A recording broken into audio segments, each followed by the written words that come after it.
दोस्तों कि एक सी फिल्म जो मैंने देखी तो एक जहन में ख्याल आया। तो जो मेरे करीबी लोग हैं जो फिल्मों के शायकीन हैं, फिल्में देखते हैं या फिल्मों को गहराई से समझने की कोशिश करते हैं, तो मैंने सबको कॉल की, मैसेजेस किए कि अगर आपने ये फिल्म देखी है तो इस हवाले से मुझे ये चीज़ें हैं ज़रूर बताएं। क्योंकि उसमें जब आप फर्स्ट टाइम उसको देखते हैं तो कुछ ऐसी कन्फ्यूजन्स रह जाती हैं जो बाद में समझ में आती हैं।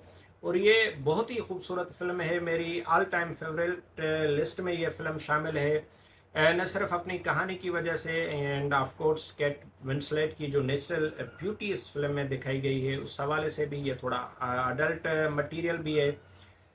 तो ये फिल्म है द रीडर, जो जिसके डायरेक्टर थे स्टीफन डेल रे, और इसमें कैट विंसलेट, रॉल्फ फैंसी और डेविड क्रॉस ने एक्टिंग की है।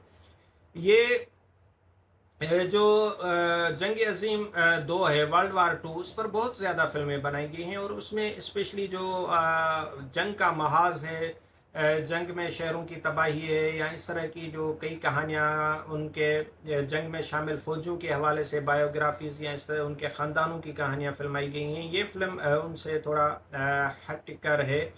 और ये जो है इस तरह की फ़िल्म है कि आप इसको देखते हुए आप एक अलग तरह की उसमें फ़ील महसूस करेंगे। एक ऐसी सेंसिटिविटी इसके अंदर रखी हुई है जो जो वाक़यात हैं, हॉलोकॉस्ट के वाक़यात हैं, उसकी जो एक वहशतनाक और दहशतनाक फ़ील आती है।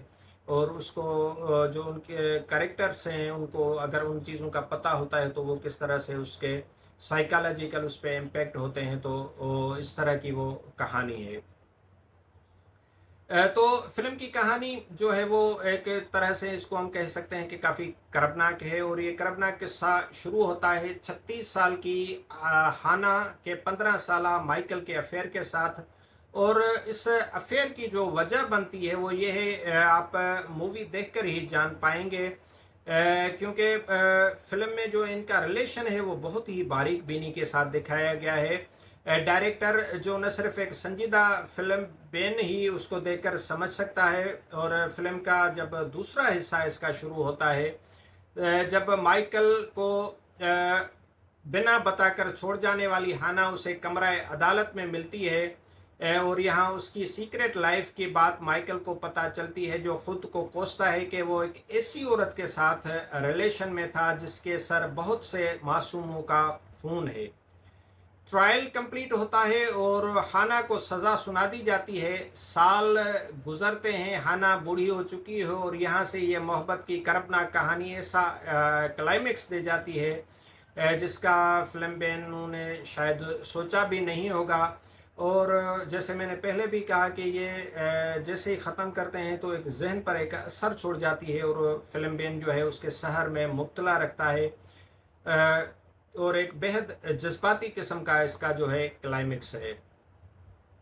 इसमें जो है केट विंसलेट ने अपनी हमेशा की तरह बहुत ही ज़बरदस्त परफॉर्मेंस दी है और इस पे उसने ऑस्कर अवार्ड भी जीता था और इतनी जानदार थी कि उस अवार्ड के अलावा भी कई अवार्ड इसको मिले। और बाकी तो इस फिल्म की कहानी के हवाले से अगर ज़्यादा बातें की जाएंगी तो एक जो तजस्सुस होता है वो आप दोस्तों का टूट जाएगा।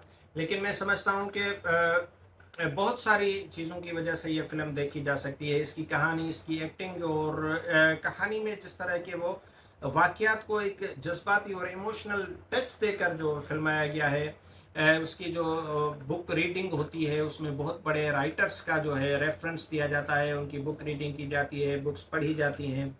और ये सवाल रहता है कि जो वो करेक्टर है वो पढ़ा लिखा है या नहीं पढ़ा लिखा, क्योंकि वो बज़ाहिर ऐसा महसूस करवाती है कि उसको कुछ लिखना नहीं आता, कुछ पढ़ना नहीं आता। लेकिन लिटरेचर का उसको बहुत बड़ा शौक है और उसके लिए जो उसका वो बॉयफ्रेंड है, कम उम्र लड़का, उससे वो लिटरेचर की वो किताबें वो जो है वो नरेशन में सुनती है। तो ये फ़िल्म मैं समझता हूँ कि मिस करने वाली फ़िल्म नहीं है, आप इसको ज़रूर देखें, आप इसको एंजॉय करेंगे। और अगर आपने देखी हुई है ये फ़िल्म तो मैं ज़रूर आप दोस्तों की राय जानना चाहूँगा कि आपको ये फ़िल्म कैसी लगी। Thank you very much.